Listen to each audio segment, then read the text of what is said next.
பொதுவா அவங்க உட்காரும்போது ஒரு சேர் இடைவெளி விட்டு தான் இன்னொரு சேர் போடுவாங்க. அந்த பக்கத்துலயும் சரி, இந்த பக்கத்துலயும் சரி. எனக்கு தெரிஞ்சு முதல் முறையா வந்து நெருக்கமா நாற்காலி போட்டு உட்கார வச்ச நிகழ்ச்சி இந்த நிகழ்ச்சி தான் நினைக்கிறேன். அதே மாதிரி ரொம்பவும் நெருக்கமா அவங்க வந்து நான் பேசாம இருந்தா கூட அவங்க பேச்சு கொடுத்து என்னோட வந்து ஒரு இணக்கமா இருந்தாங்க. அதாவது ஒரு சகோதரத்துவமா பேசினாங்க.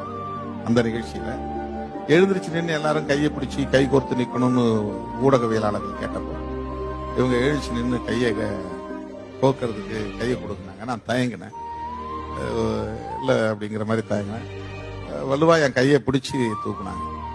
அவங்க வந்து நட்புக்கு உரிய மதிப்பு அளிக்க முடியும். நான் வந்து கூட்டணி விட்டு வெளியே போகும்போது அவங்க சொன்ன வார்த்தை ரொம்ப முக்கியமா மனசுல அப்பப்ப எனக்கு தோணும்.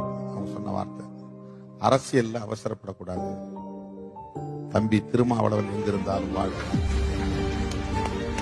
அப்படின்னு சொன்னாங்க.